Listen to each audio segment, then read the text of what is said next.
juga kami informasikan kembali kepada bapak-bapak saudara bahwa nanti malam kita akan mendengarkan tasbih, mendengarkan anak-anak remaja kita, remaja Masjid Al-Mu'arrah yang akan menyetorkan hafalannya di hadapan kita bersama. Itu mari kita dukung dan kita support ya acara-acara anak-anak remaja kita ini. Demikian informasi Semarang yang sekarang dapat kami sampaikan. Sekiranya ada informasi terbaru, insya Allah akan kami sampaikan kembali. Banyak maaf atas perhatiannya. Kami ucapkan terima kasih. Assalamualaikum warahmatullahi wabarakatuh.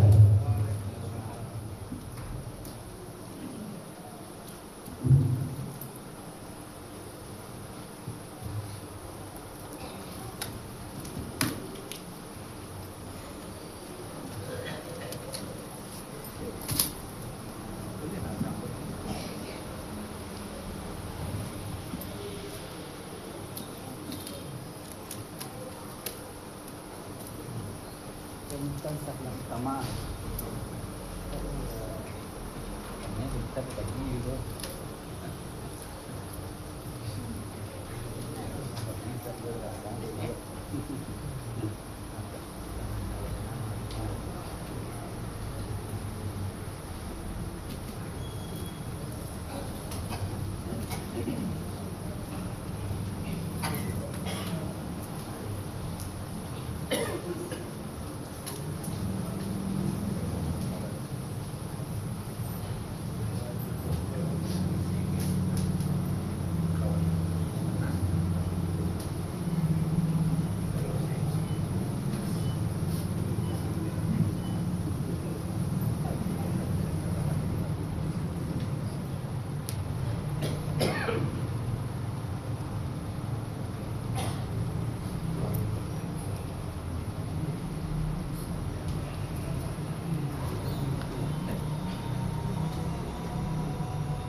Emang ada dia azan dua makin dia.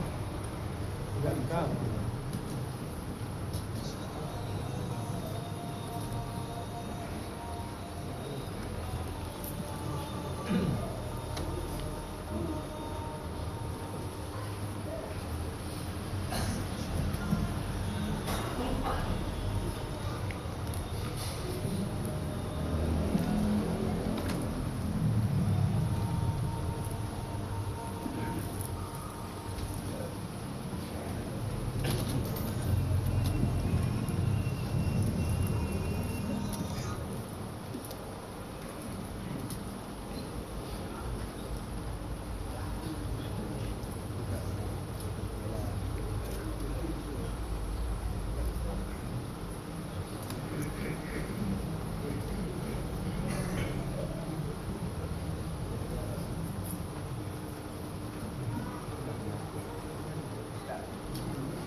Assalamualaikum warahmatullahi wabarakatuh. Waalaikumsalam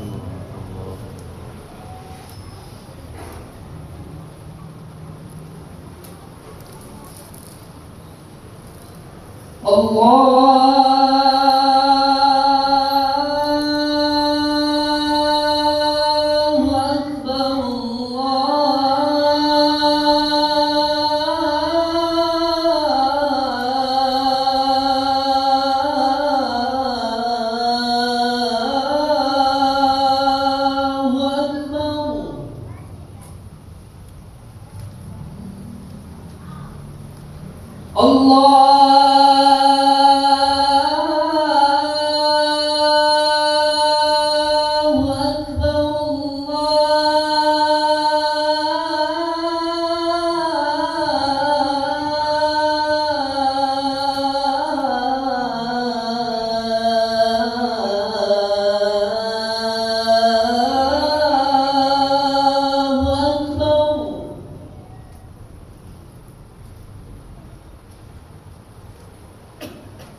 أشهد أن لا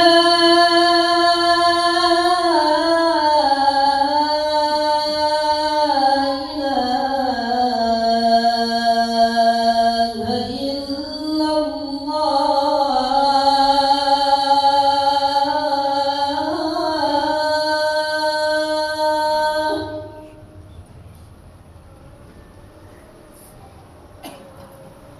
أشهد أن لا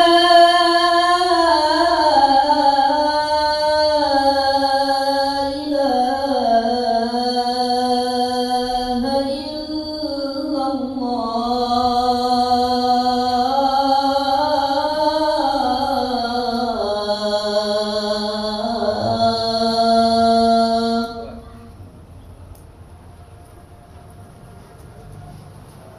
أشهد أن محمدا رسول الله.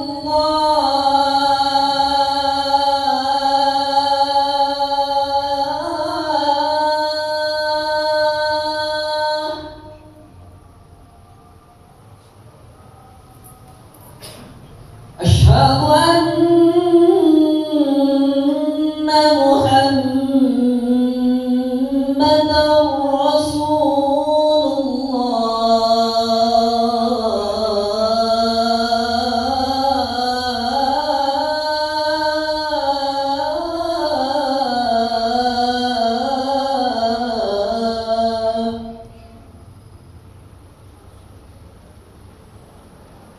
حي على الصلاة.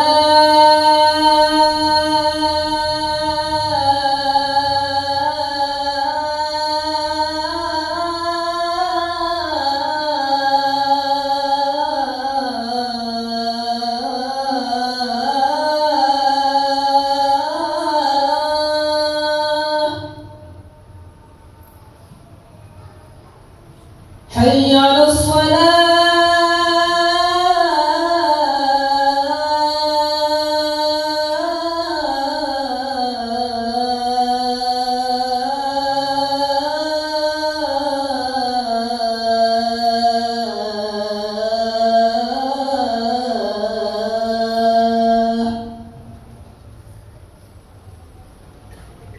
حي على الفلاح.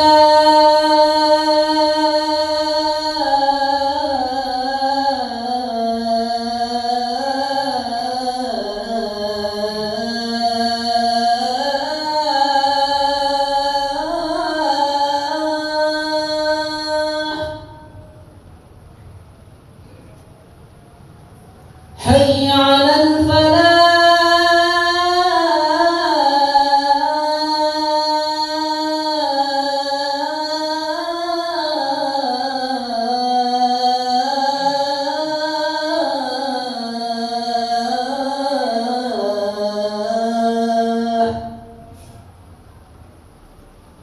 الله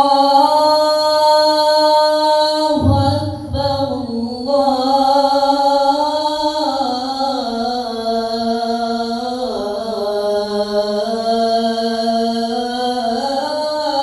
الله أكبر. لا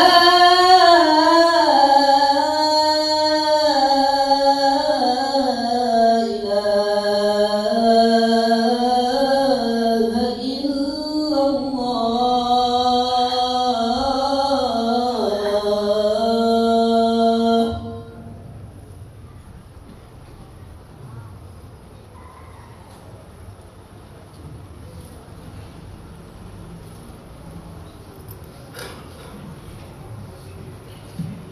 الحمد لله رب العالمين، نحمده ونستعينه ونستغفره ونعوذ بالله من شرور أنفسنا ومن سيئات أعمالنا. من يهده الله فلا مضل له ومن يضلل فلا هادي له.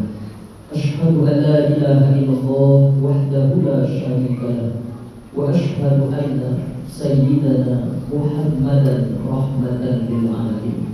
اللهم صل وسلم وبارك وكرم وهذا النبي الكريم سيدنا وحبيبنا وشفيعنا وقرة أعيننا ومولانا محمد صلى الله عليه وسلم.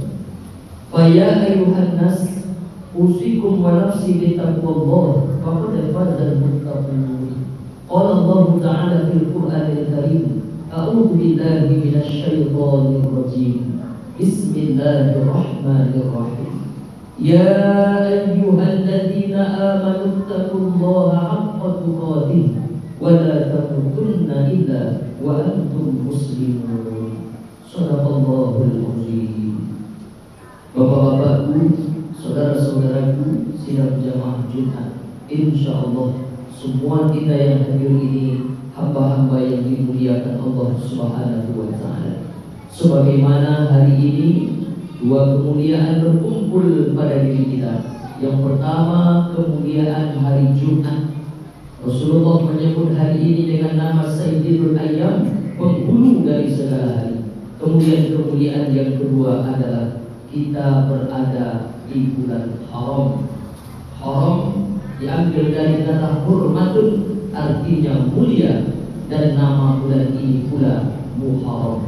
Mudah-mudahan karena dua kemuliaan ini ada pada kita siang hari ini, insyaallah Allah muliakan pula lah baik dunia kita ataupun akhirat kita nantinya. Amin ya rabbal alamin. Bapak-bapakku, saudara-saudaraku, jamaah Jumat yang dimuliakan Allah.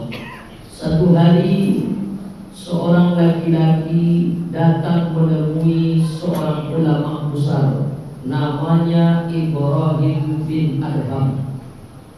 Laki-laki ini mengeluhkan tentang nasibnya, mengeluhkan tentang susah hidupnya.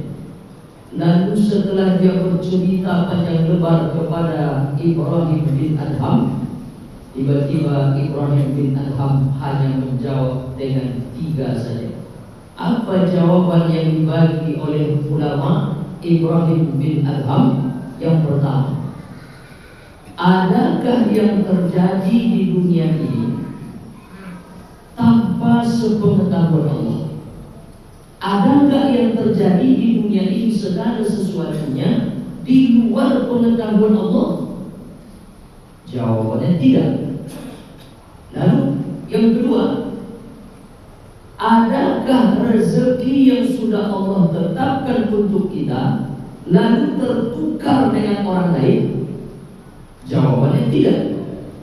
Yang ketiga, adakah orang mati di dunia ini tanpa izin dari Allah? Jawabannya tidak. Maka dari 3 jawaban dari Ibrahim bin Adham ini, tahulah kita bahwa sebenarnya tidak ada yang perlu kita takutkan, tidak ada yang perlu kita khawatirkan hidup di dunia ini, jamaah Jumat yang dimuliakan Allah. Dan lagian kalaupun kita pikir-pikir, dunia ini sebentar, dunia ini sekejap. Ismasyita, hiduplah sesuka hatimu, kata Nabi, fa innaka mayyit, tapi nanti engkau juga akan jadi mayat. Lalu mengapa ada orang yang terlalu risau dengan hidup ini, terlalu khawatir dengan hidup ini, terlalu takut dengan dunia yang sekejap ini? Tak lain dan tak bukan karena 2 saja kata ulama yang bersarang dalam hatinya. Apa itu? Hubbid dunya wa tulil amal. Karena terlalu cinta kepada dunia ini, wa tulil amal, dan terlalu panjang angan-angannya. Bapak-bapak, saudara-saudaraku, jamaah Jumat yang dimuliakan Allah, kalau 2 perkara ini selalu dipelihara dalam hati, maka sampai kapanpun hidup ini akan terus gelisah. Makanya nikmat yang paling hebat ternyata bukan harta benda. Banyak orang hari ini dibagi materi yang berlimpah ruah, harta benda yang berkecukupan, bahkan melebihi yang dipunyai oleh orang lain. Tapi hari-hari penuh dengan kegelisahan, hari-hari penuh dengan kesedihan. Bapak-bapak, saudara-saudaraku, jamaah Jumat yang dimuliakan Allah, karena itu nikmat yang paling hebat ternyata bukan harta benda, nikmat yang paling hebat bukan nikmat materi, tapi ada nikmat yang bersifat batin. Apa itu? Allah cabut rasa takut dalam hati kita. Allah hilangkan kekhawatiran dan kesedihan yang terlalu dalam. Makanya malaikat rahmat membisikkan kepada orang yang sakaratul maut itu. Apa bisikan dari malaikat rahmat? Dua saja. Itu yang disebut oleh Allah dalam Quran surah Fussilat ayat 30. Innal ladzina qalu rabbuna Allah tsumma istaqamu tatanazzalu 'alaihimul malaikah alla takhafu wa la tahzanu. Jangan takut, jangan sedih. Jangan takut dan jangan sedih. Karena ternyata yang membuat kita tidak bahagia hidup di dunia ini dua saja. Pertama, rasa takut yang berkelebihan. Yang kedua, rasa sedih yang berkepanjangan.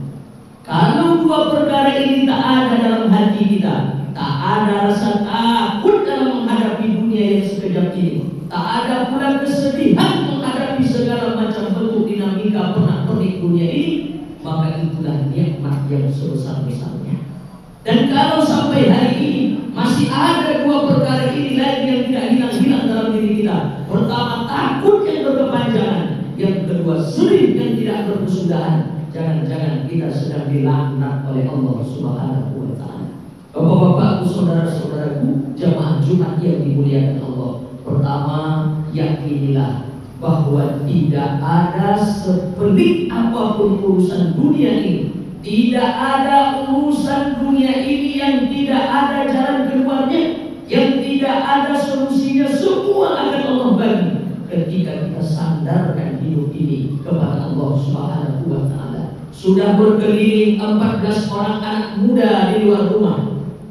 Bukankah itu dulu yang dialami oleh Rasulullah SAW atas perintah dari Umar bin Hisham atau Abu Jahal mengirim 14 orang anak muda malam itu akan membunuh Nabi Muhammad SAW.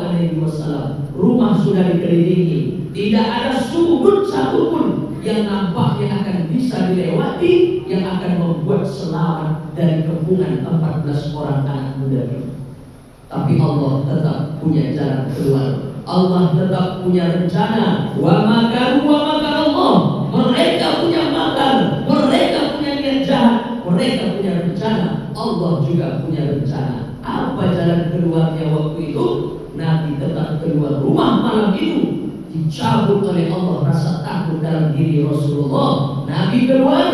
Itulah yang dibaca oleh ibu-ibu majelis taklim ketika mereka punya wirid Yasin pada ayat yang ke-9. Wa ja'alna min baini aydihim sadda wa min khalfihim sadda fa awshaynahum fa hum la yubsirun. Di hadapan mereka ada tembok, ada dinding yang tebal yang besar. Seolah-olah di hadapan anak muda yang 14 orang tadi ada tembok yang tinggi dibuat oleh Allah. Di belakang mereka juga macam itu, ada dinding, ada tembok. Di hadapan mereka ada tembok, di belakang mereka ada dinding, ada tembok. Fa awshaynahum fa hum la yubsirun. Mata mereka kami tutup kata Allah, dan mereka tak boleh menengok, dan mereka tak bisa melihat apa yang tak boleh ditengoknya, apa yang tak bisa dilihatnya. Keluarnya Nabi Muhammad malam itu dalam kitab Tauhid Al-Maktum yang ditulis oleh Syekh Syafi'i Rahman Al-Mubarakfuri, dapatlah kita baca di situ. Diambil oleh Nabi pasir, kemudian diserahkan oleh Nabi ke udara. Bulir-bulir pasir itu jatuh di atas kepala mereka, maka mereka jadi terpukau. Mereka ada pula yang menyebut ulama tertidur sehingga tak dapat menengok Rasulullah malam itu. Begitulah kuasa Allah. Di ujung kesusahan, di ujung-ujung nampak-nampaknya tak ada lagi jalan untuk selamat, tapi Allah selalu punya rencana. Belum lagi setelah Nabi pergi, mereka tersadar. Nabi sudah pergi bersama Sayyidina Abu Bakar. Mereka tersadar yang 14 orang anak muda tadi. Lalu mereka bercakap-cakap, ini Muhammad kenapa tak keluar dari tadi? Kalau begitu masuk aja kita ke dalam, kita pancung aja di atas tempat tidurnya. Jangan-jangan dia sedang tertidur pulas, sedang tertidur gelap. Akhirnya mereka masuk ke dalam. Nabi sudah punya strategi. Disuruh oleh Rasulullah Sayyidina Ali menggantikan beliau di atas tempat tidurnya dalam keadaan berselimut. Kemudian 14 orang anak muda tadi sudah siap mengangkat pedang, akan siap mencincang orang yang ada di atas tempat tidur itu. Ini dia Muhammad, ini dia, pancung aja langsung. Tapi satu orang bergetar hatinya. Apa yang dia khawatirkan? Jangan-jangan ini bukan Muhammad. Mari kita cek dulu. Dikurungkan niat untuk mencincang secepat mungkin karena ada satu orang di antara mereka yang kurang yakin. Jangan-jangan ini bukan Muhammad. Siapa ini yang punya kerja? Allah. Ya muqallibal qulub, Allah yang membolak-balikkan hati kita. Maka begitu selimut dibuka, ternyata benar yang ada dalam selimut itu adalah Sayyidina Ali bin Abi Thalib. Ali pun dicabut oleh Allah rasa takut dalam hatinya. Bukan Ali tidak tahu ancaman apa yang sedang ada malam itu. Bukannya Ali tidak tahu suasana yang sangat mencekam malam itu. Tapi nyawanya dipertaruhkan karena dia yakin, adakah orang mati kalau tidak izin Allah? Jawabannya tidak. Adakah sesuatu yang terjadi di dunia ini di luar pengetahuan Allah? Jawabannya tidak.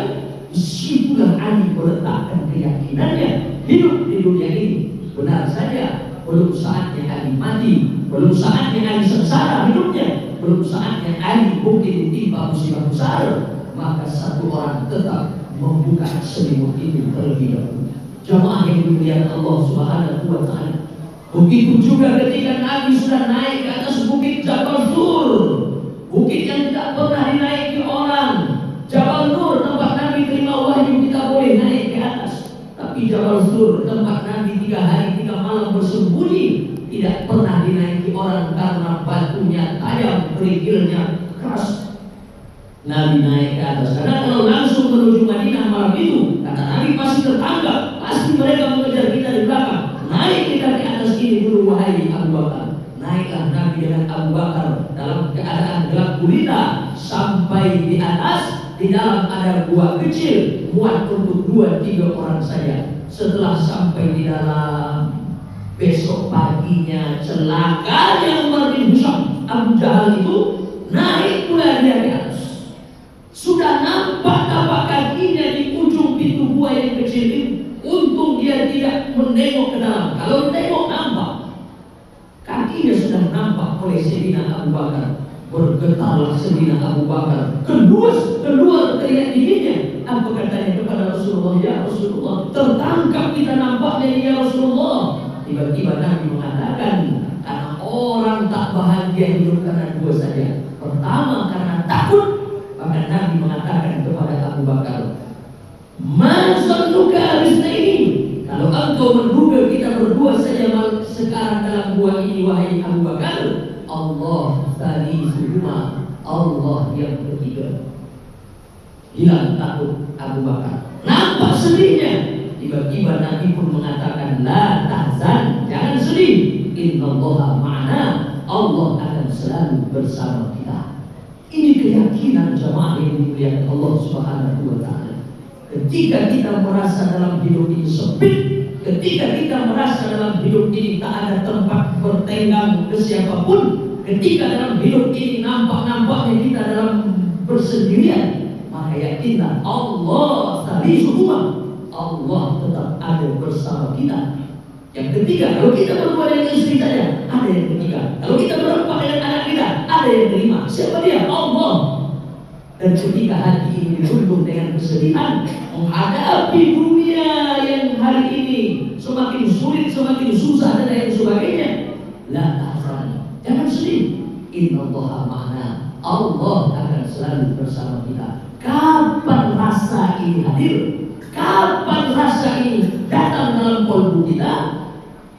Ala bizikrillah tatma'innul qulub.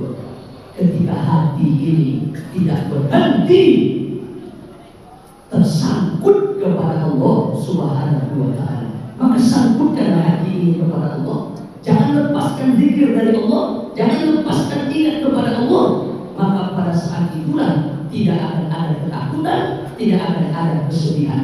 Maka ketika ketakutan hilang, ketika kesedihan sudah pergi, disitulah dunia ini benar-benar engkau dapatkan, kata Nabi. Ka'annaka bizallahu dunya. Siapa orang yang benar-benar dapat dunia ini? Ada orang yang ingin mengejar dunia tapi dia tidak pernah dapat. Ada orang yang sudah merasa dapat dunia tapi sebenarnya dia belum dapat. Ada orang yang dijamin oleh Nabi, ka'annaka bizallahu dunya.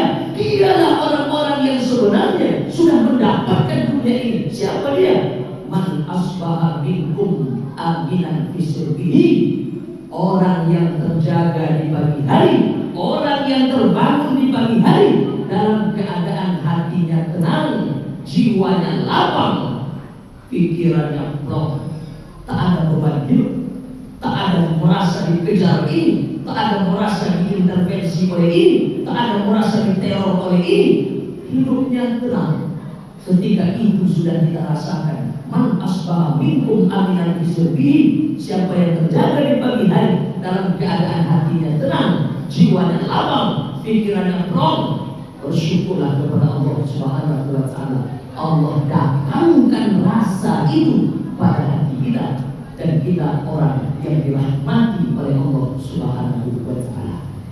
Dan terakhir dalam khutbah ini, begitu juga ketika Nabi sudah dalam perjalanan menuju Madinah, sudah turun dari Jabal Tur, 3 hari 3 malam di atas, sudah turun ke bawah mencari jalan tikus. Seorang gaib bernama Abdullah bin Muraikib, dialah sebagai penunjuk jalan, bukan jalan yang biasa ditempuh orang, tapi jalan tikus yang dicari itu. Celakanya datang juga yang mengejar dari belakang, namanya Suraqah bin Malik, menggempur debu ke atas. Abu Bakar mulai takut lagi. Apa kata Abu Bakar? Ya Rasulullah, nampaknya ada yang mengejar kita di belakang, ya Rasulullah. Karena kalau debu naik ke atas itu menunjukkan ada orang yang sedang berkuda dalam kecepatan tinggi. Maka kata Abu Bakar, tertangkap juga kita nampaknya, ya Rasulullah. Tiba-tiba Nabi menenangkan saudaranya, sahabatnya. Tenang Abu Bakar, jangan takut, jangan sedih. Kita tunggu di sini. Siapa itu yang mengejar kita? Yang mengejar ternyata Suraqah bin Malik, karena dia sudah mendengar sayembara di Makkah. Siapa yang menemukan Muhammad hidup atau mati, kata Abu Jahal, maka hadiahnya 100 ekor unta merah. 100 ekor unta merah. Unta merah itulah kerajaan para raja. Unta merah itulah kerajaan para pengusaha sukses. Unta merah itulah dulu kendaraan para pejabat-pejabat hebat. Dan 1 ekornya kalau ditimbang harga 70 juta saja, itu duitnya 7 miliar. Maka Suraqah bin Malik mengejar dari belakang dengan harapan 7 M akan dia dapatkan ketika dapat menangkap Muhammad. Jamaah yang dimuliakan Allah, apa yang terjadi? Allah punya kuasa. Qadarullah, terpelesetlah kuda yang ditunggangi oleh Suraqah bin Malik itu. Berguling-guling Suraqah. Kudanya bergelimpangan, dia pun berguling-guling sampai pas di hadapan Rasulullah. Kata Nabi, apa yang nak kau buat wahai Suraqah? Suraqah hanya mengatakan, seumur-umur aku belum pernah jatuh dari kuda. Karena Suraqah adalah juara berkuda di Makkah. Penunggang kuda terbaik di Makkah namanya Suraqah bin Malik. Tak pernah jatuh, tapi kali ini aku jatuh dari kuda. Ini menunjukkan yang aku kejar ini, kata Suraqah, bukanlah manusia biasa. Aku yakin hari ini bahwa yang aku kejar ini adalah Rasulullah. Saksikanlah wahai Muhammad, asyhadu an la ilaha illallah wa asyhadu anna Muhammadan Rasulullah. Suraqah datang dengan niat yang jahat, pulangnya membawa iman. Lagi-lagi Allah buat cara, Allah kasih jalan kedua.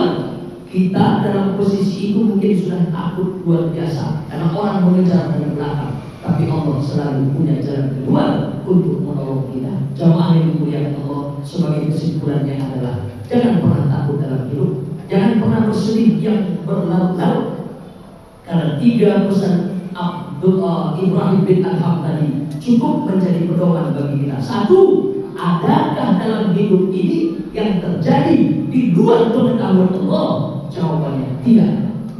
Yang kedua, adakah rezeki yang sudah Allah tetapkan untuk kita lalu tertukar dengan orang lain? Jawabannya tidak.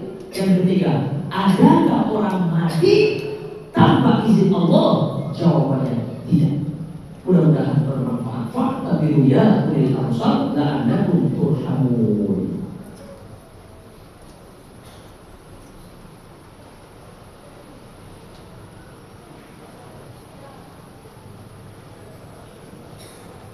Alhamdulillahi rabbil alamin wa bihi nasta'in ala umuri dunya waddin. Asyhadu an la ilaha illallah wahdahu la syarika lah wa asyhadu anna sayyidana Muhammadan rahmatan lil alamin. Allahumma shalli wa sallim wa barik wa karim wa ala nabiyil karim sayyidina wa habibina wa syafi'ina wa qurrati a'yunina wa maulana Muhammad sallallahu alaihi wasallam.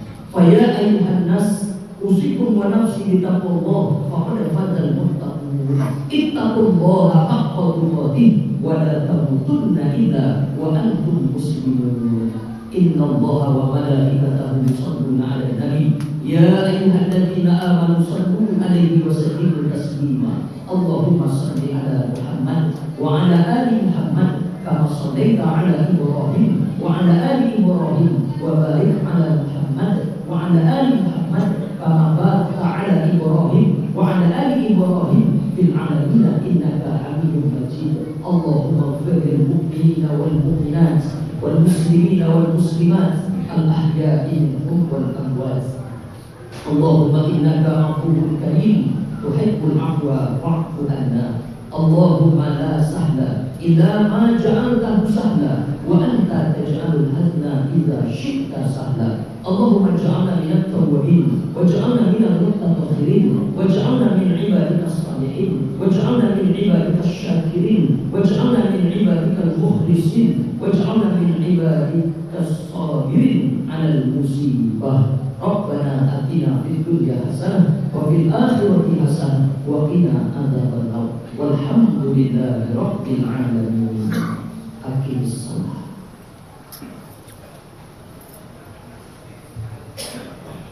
Allahu akbar, Allahu akbar. Asyhadu an la ilaha illallah.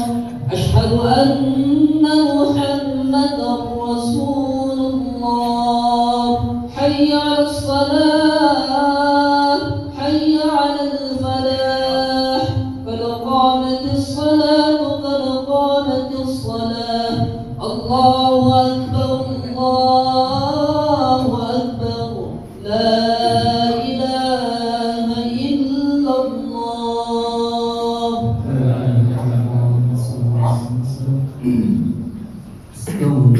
Istaqimu